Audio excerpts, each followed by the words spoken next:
Good morning and happy Tuesday. Not only do I have a Charlotte facing the wrong direction, but my dog is on the floor too, so he might be popping up or I don't know, he's been trying to get up into my lap, so I keep trying to telling him to stay down. We tried putting him outside and then he barked to where you could hear the barking because he wanted to be inside with me, so he's staying with Cannon right now on the couch, so hopefully he'll stay there. But good morning again. I hope you are having a good Tuesday so far. I'm going to make it even better by reading shoes and news and double Fudge. Hopefully you enjoyed the first chapter. Can you believe Fudge mising about money, making himself some Fudge bucks? Oh, I can only imagine. I bet you can too. A couple of days before school started, we went to Harry's, the shoe store on Broadway. Do you remember the last time they were at a shoe store? Let's think back to Tales of a Fourth Grade Nothing. And saddle shoes. Get that picture in your mind. When he was 3, Fudge only wanted to wear the same shoes as me.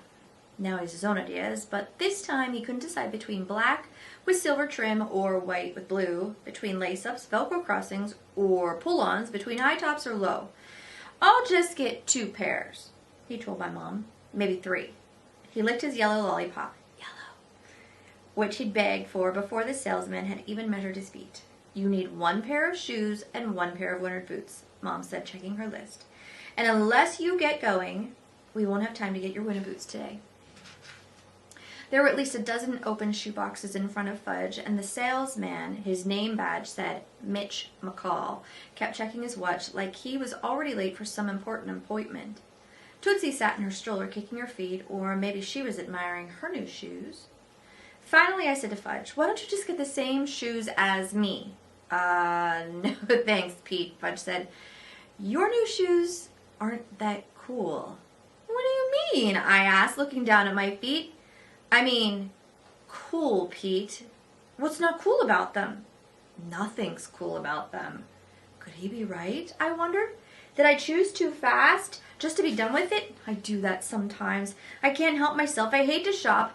But are these shoes really that bad? Bad enough so the kids at school will laugh and say, nice shoes, Hatcher, where'd you find them? In the trash? Oh, should I try on another pair? Should I wait to see what Fudge chooses and then... Wait a minute, I told myself. I can't believe I'm thinking this way, as if my 5-year-old brother knows more about cool than me. Since when is he an expert on cool? Since when is he an expert on anything? Make up your mind, Mom told Fudge. I can't, Fudge said. He was wearing one style on his right foot and another style on his left. Have you ever done that? I have. I have to have them both. I'll count to 20, Mom said, while you decide. I'm not deciding, Fudge told her. You want me to decide for you, Mom asked. No! Tootsie mimicked him. No! And she grabbed the yellow lollipop out of Fudge's hand and threw it. It hit Mitch McCall in the head, stuck to his hair, and hung there like an ornament on a Christmas tree. Tootsie! Mom cried, that wasn't polite. But Tootsie laughed and clapped her sticky little hands anyway. Mitch McCall grimaced, ugh, as he pulled the lollipop off of his head. It took some hairs with it, which really seemed to upset him, probably because he was already kind of bald on top. I'm so sorry, Mom said, handing him a wet wipe from her bag. Maybe you would prefer another salesperson, Mitch McCall said, through teeth so tightly clenched. His mouth hardly opened at all. No, Mom said, you've been very helpful. All right then, Mitch McCall said, kneeling in front of Fudge. Let's get this over with. Make up your mind, son. There are other customers waiting. I am not your son, Fudge told him. That's just a figure of speech, Mom explained quietly. A what? Fudge asked. Never mind. I could tell Mom was losing her patience too. Just choose your shoes, Fudge. Fudge, oh no, wait for it, pulled a couple of Fudge bucks out of his pocket, and he handed them to Mitch McCall. What's this? Mitch asked. Money, Fudge said. Enough for 2 pairs of shoes. We don't take play money. It's not play money, Fudge told him. It's from the bank. Bank? Mitch McCall said. What bank? The Farley Drexel Hatcher Bank. I was surprised to hear Fudge use his whole name. Usually he throws a fit when someone tries to call him Farley Drexel instead of Fudge. It's a big bank, he continued. It has zillions and trillions of Fudge bucks. Mitch McCall turned to Mom. Harry's only accepts U.S. currency, meaning U.S. money, and valid credit cards. Mom dug her wallet out of her purse, and I have my credit card right here, she said, handing it to Mitch McCall.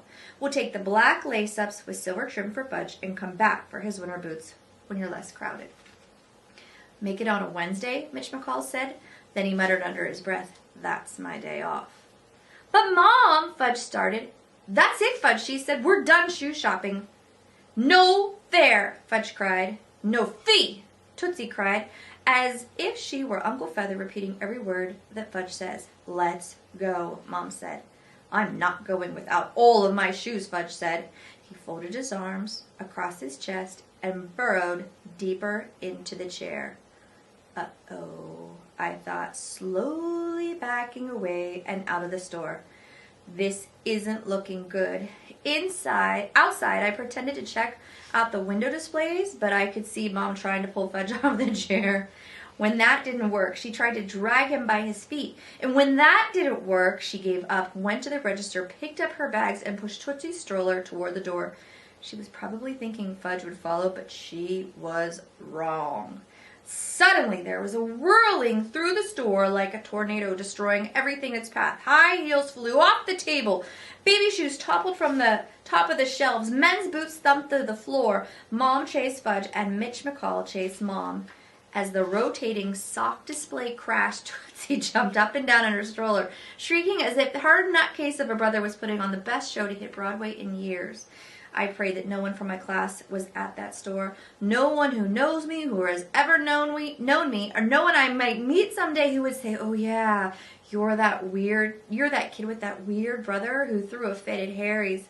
I backed away from the store windows and headed down the street pretending I was just another guy strolling down Broadway, a guy from a perfectly normal family. I checked out the menu of the sushi restaurant 2 doors down from Harry's, browsed the used book table, and flipped through magazines at the newsstand on the corner. Then I heard Mom calling my name. Peter! I could use some help here! She was carrying Tootsie in one arm, struggling with the shopping bags in another, and still trying to push the stroller, which now held my screaming brother. You're too old for tantrums, I shouted.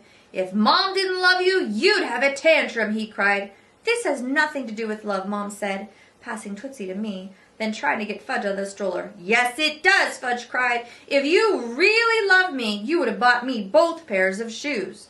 You don't need 2 pairs of the same shoes, Mom told him, as if she were talking to a reasonable person. They weren't the same. They were close enough. I wanted them, Fudge whined.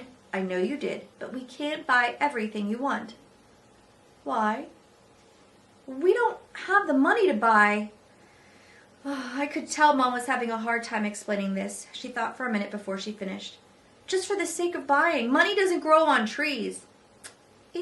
I know it doesn't grow on trees, Fudge said.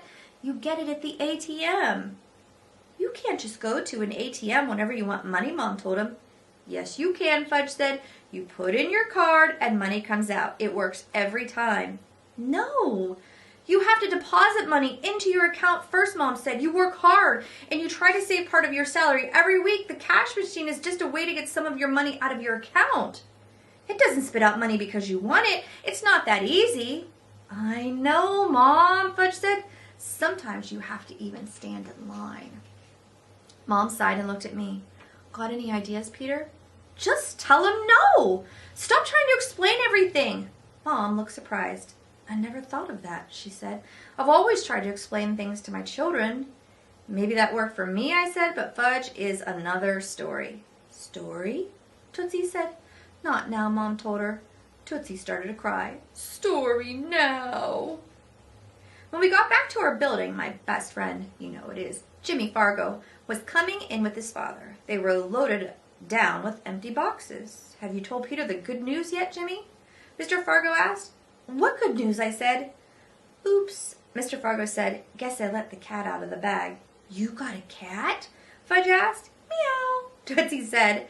She has this animal alphabet book, and every time she hears the name of an animal, she makes an animal sound. Mr. Fargo closed his eyes and shook his head. He always acts like he doesn't get it when he's around my family. I got new shoes, Fudge told him. I see, Mr. Fargo said, trying to get a look at Fudge's feet over the boxes in his arms. No, you don't, Fudge told him, because my new shoes are in the bag. Meow, Tootsie said again. We're not talking about cats, Fudge told her. We're talking about shoes. Tootsie held up her foot. Sue, she said. She hasn't learned to make the sh sound yet. Very nice, Mr. Fargo told her. Well, Mom said to Mr. Fargo, I have to get these kids upstairs for lunch, and I have to get started on these boxes, Mr. Fargo told Mom. A new project? Mom asked him. Oh, yes, Mr. Fargo said. Very new. I'll be right there, Jimmy told his dad. I just have to talk to Peter. Then he took my arm and led me outside. So, what's up, I asked. What do you mean? You know what I mean. The cat out of the bag stuff? Oh, yeah. Jimmy said, yeah, that. Whatever it was, I could tell he didn't want to talk about it, so I changed the subject. You think these shoes are dorky, I asked. Jimmy checked them out. They look okay to me. Why? Because I shook my head and stopped. I wasn't about to say because Fudge said they were. So, what's the good news, I asked again. You have to tell me sooner or later. You know my father's got a show coming up, right? He said. Yeah, Frank Fargo's an artist. All of a sudden, his paintings are starting to sell. So, he needs a bigger place to paint, Jimmy said. Yeah, so he got this loft down in Soho? And Jimmy stopped and took a long look at my shoes. You know, maybe they are dorky. Where'd you get them? Harry's. Let's see the bottoms. I raised one foot to show Jimmy the bottom of my new shoe. I guess they're okay, he said. Anyway, they won't take them now because you already wore them in the street. Could we get back to the news? Oh, yeah, right, the news.